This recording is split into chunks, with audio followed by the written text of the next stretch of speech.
सभी बच्चों को जय हिंद।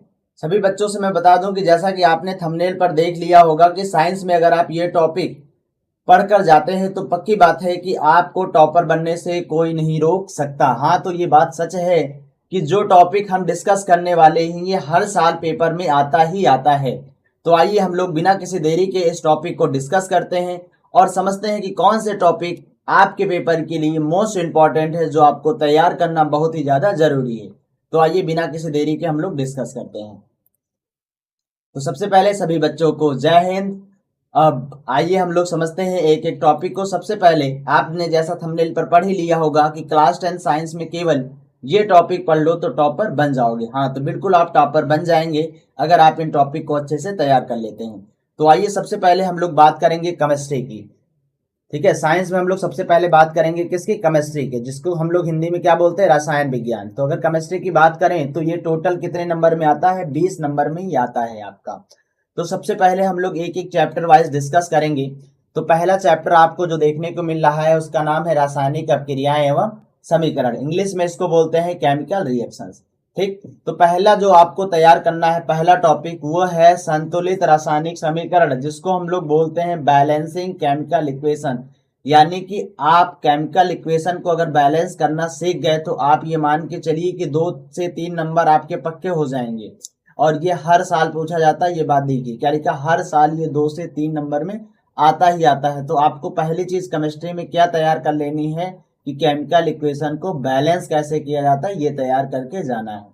आइए दूसरे टॉपिक की बात करें तो अभिक्रियाओं के प्रकार आपको अवश्य तैयार करके जाने हैं। आपने पढ़ा होगा वियोजन अपक्रिया, जिसको हम संयोजन अपक्रिया भी बोलते हैं। आपने विस्थापन अपक्रिया पढ़ा होगा और द्विविस्थापन अपक्रिया।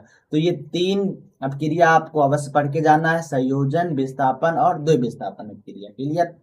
अच्छा, तीसरा जो आपका टॉपिक है ये मोस्ट इंपॉर्टेंट टॉपिक है, जिसको हम लोग बोलते हैं रेडॉक्स रिएक्शन। क्या बोलते हैं? रेडॉक्स रिएक्शन आपको पढ़ के जाना है। इसकी परिभाषा आपको पता होना चाहिए और इसका उदाहरण भी आपको पता होना चाहिए।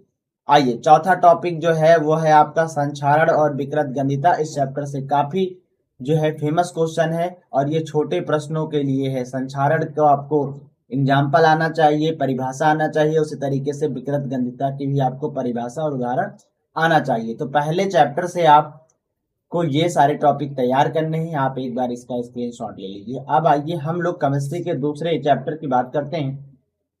दूसरा चैप्टर आपका है अम्ल क्षारक एवं लवण। अम्ल क्षार एवं लवण है, ठीक है।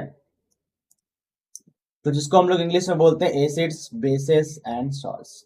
ठीक है, तो इसमें महत्वपूर्ण टॉपिक जो सबसे पहले हम बात करेंगे, महत्वपूर्ण यौगिकों का निर्माण और उपयोग। मतलब इसमें जो है बनाने के लिए आएगा कि विरंजक चूर्ण बनाने की विधि बताइए, काफी इंपॉर्टेंट है। बेकिंग सोडा बनाने की विधि को बताइए। धावन सोडा कैसे बनाया जाता है ये बताइए। प्लास्टर ऑफ पेरिस कैसे बनाया जाता है ये बताइए। और प्लास्टर ऑफ पेरिस में देखिए क्या लिखा हुआ, वेरी इंपॉर्टेंट। तो प्लास्टर ऑफ पेरिस आपको अवश्य प्रैक्टिस करके जाना है। बाकी ये इंपॉर्टेंट तो चारों हैं, इन चारों में से कोई एक आएगा ही आएगा। उसके बाद से पीएच स्केल भी काफी इंपॉर्टेंट है, इसकी परिभाषा आनी चाहिए आपको। दैनिक जीवन में इसका महत्व क्या है ये भी आना चाहिए। अच्छा, फिर इस चैप्टर से जो बहुत फेमस चीज है वो है उदासीनीकरण क्रिया, जिसको इंग्लिश में बोलते हैं न्यूट्रलाइजेशन रिएक्शन। ये भी काफी इंपॉर्टेंट है। अब आइए तीसरे चैप्टर पे हम लोग चलते हैं, तब तक आप इसका एक बार स्क्रीनशॉट ले लीजिए। तीसरा चैप्टर जो आपका केमिस्ट्री का है वो है धातु एवं आधात। धात और आधात से आपको क्या पढ़कर जाना है? तो सक्रियता श्रेणी आपको पढ़ के जानी है। ठीक है, इससे पता चलेगा कौन सी धातु किसको विस्थापित करेगी। ठीक है, फिर हम धातु कर्म पढ़ेंगे, जैसे भर्जन काफी इंपॉर्टेंट चीज है और निस्तापन ये भी काफी इंपॉर्टेंट चीज है। तो भर्जन और निस्तापन आपको पढ़कर जाना ही जाना है। उसके बाद से हम मिश्र धातु के बारे में भी पढ़ के जाएंगे, पीतल के बारे में पढ़ेंगे, कांसा के बारे में पढ़ेंगे और सोल्डर के घटकों के बारे में पढ़ेंगे। तो आप इसका भी एक बार स्क्रीनशॉट ले लीजिए। अब आइए केमिस्ट्री के चौथे चैप्टर कार्बन एवं उसके यौगिक की बात करें तो इसमें आपको आईपीएससी नेम पढ़ के जाना है। आईपीएससी नेम में कार्बन कार्बन यौगिकों के नाम लिखना है, आपको आना चाहिए। अच्छा, दूसरी इंपॉर्टेंट चीज है साबुनीकरण, ये भी काफी इंपॉर्टेंट है। साबुन और अपमार्जक के बीच अंतर क्या होता है, ये सारी चीजें लॉन्ग आंसर के लिए सबसे जरूरी है। साबुन के बारे में अच्छे से पढ़ के जाइए, अपमार्जक के बारे में अच्छे से पढ़ के जाइए। साबुनीकरण क्या होता है बहुत अच्छे से पढ़ के जाना है। मिसेल का निर्माण कैसे होता है ये भी आपको पढ़ के जाना है, काफी इंपॉर्टेंट है। तीसरी बात करेंगे सजातीय श्रेणी, ठीक है, इसकी विशेषताएं हमें पढ़ के जानी है।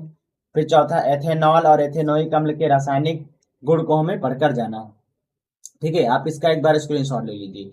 अब आते हैं हम लोग बायोलॉजी। तो बायोलॉजी आपका आता है टोटल 25 नंबर में आता है। बायोलॉजी कितने नंबर में आता है? 25 नंबर में आता है। केमिस्ट्री आपका 20 नंबर में आता है।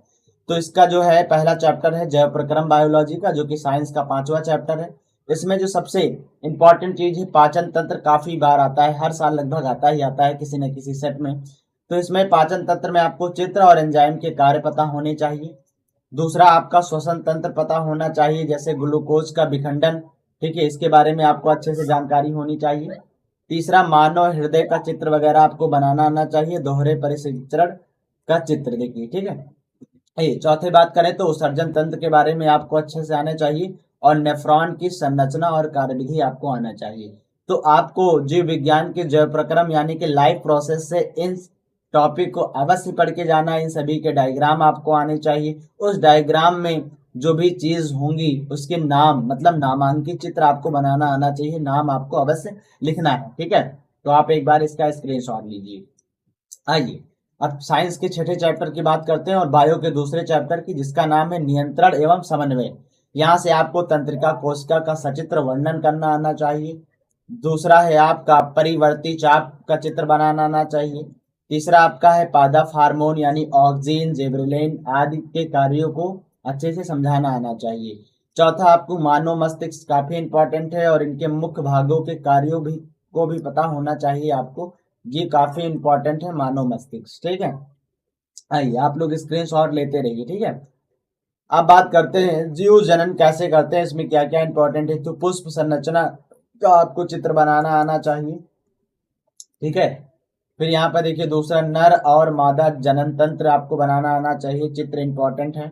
तीसरा है कायिक प्रवर्धन और चौथा है परिवार नियोजन, ठीक है। आइए नेक्स्ट, अनुवांशिकता काफी इंपॉर्टेंट है। अनुवांशिकता में मेंडल का नियम, मेंडल का नियम आपका मोस्ट इंपॉर्टेंट है। आप ये बात ध्यान रखिए, इसमें टोटल 5 स्टार बना लीजिए कि मेंडल का नियम हर साल आता है। 7 सेट में से किसी न किसी सेट में मेंडल का नियम आएगा ही आएगा। अगर आपकी किस्मत अच्छी रही तो आपके पेपर में ही मेंडल का नियम छप जाएगा।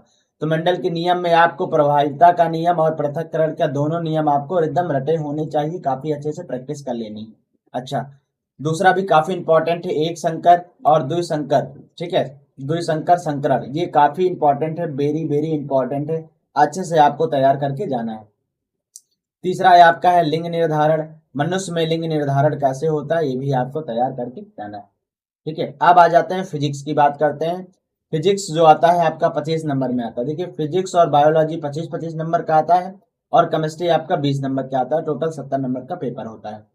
आइए इसमें हम बात करते हैं। तो फिजिक्स का पहला चैप्टर है प्रकाश का परावर्तन तथा अपवर्तन। इसमें आपको किरण आरेख बनाना आना चाहिए, अवतल दर्पण और उत्तल लेंस के 6 केसेस का जो आपको किरण आरेख बनाना आना चाहिए। रे डायग्राम काफी इंपॉर्टेंट है। दूसरा, दर्पण और लेंस का सूत्र पर आधारित न्यूमेरिकल आपको 100% आएगा, ये बात ध्यान रखिए।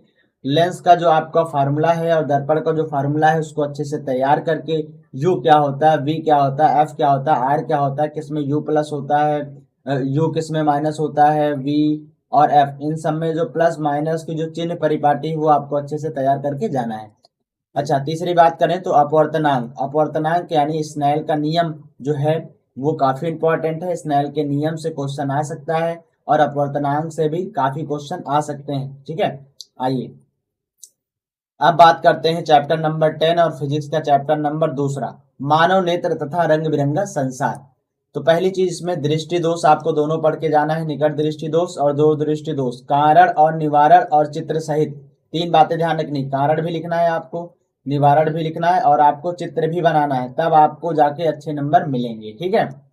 अच्छा, दूसरी बात करें तो वर्ण विक्षेपण, वर्ण विक्षेपण में आपको प्रिज्म तैयार होना चाहिए, इंद्रधनुष का बनना तैयार होना चाहिए और ये भी आपको ध्यान है कि इंद्रधनुष किसके कारण बनता है ये भी आपको ध्यान होना चाहिए। और इंद्रधनुष जो बनता है उसका अगर आप चित्र बना देंगे तो बहुत ही अच्छे नंबर आपको मिल जाएंगे।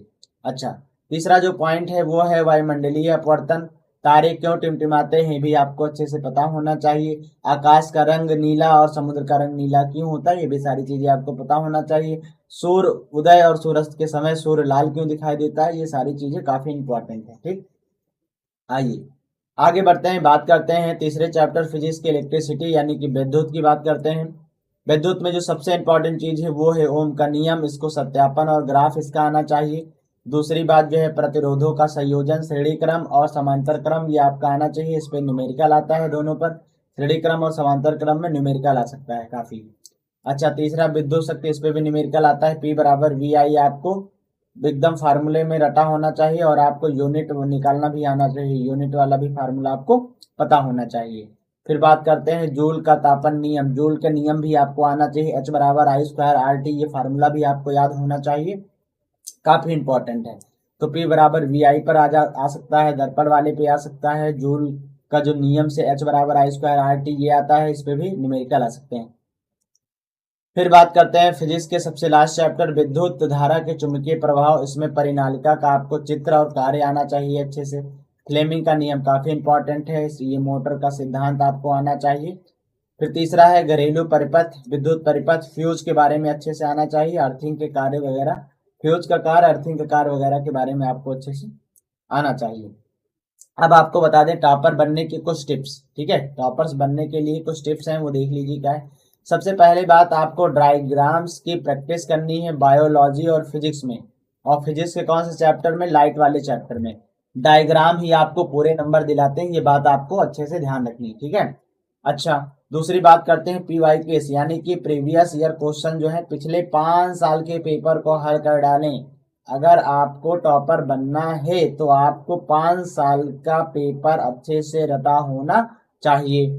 अच्छा, तीसरी बात न्यूमेरिकल्स, फिजिक्स के फार्मूले एक पेज पर लिख लें और रोज उसको देखें और उस पर न्यूमेरिकल्स लगाने की प्रैक्टिस करें, ठीक है। चौथी बात, प्रेजेंटेशन, उत्तर साफ सुथरा लिखें, महत्वपूर्ण शब्दों को अंडरलाइन अवश्य कर दें, ठीक है। कॉपी को एकदम साफ सुथरी लिखनी है, जो महत्वपूर्ण शब्द हैं उस डिफिनीशन में जो भी आपको लगता है कि ये शब्द बहुत ही इंपॉर्टेंट है, उसको आप क्या करिए, अंडरलाइन कर दीजिए नीचे, उसको ब्लैक पेन से लिख दीजिए, ठीक है। तो उम्मीद करता हूं कि जो ये मैंने वीडियो बनाई है ये आपके लिए काफी यूजफुल साबित होगी। इसी तरीके से मैं सारे सब्जेक्ट की जो है इंपॉर्टेंट क्वेश्चन की वीडियो अपलोड कर दूंगा, ठीक है। तो उम्मीद करता हूं कि ये आपके लिए वीडियो काफी यूजफुल रहा होगा, तो आप कमेंट में हमें बताएंगे कि आपके लिए वीडियो कैसा रहा। थैंक यू वेरी मच, मिलते हैं जल्द ही नेक्स्ट टॉपिक के साथ में।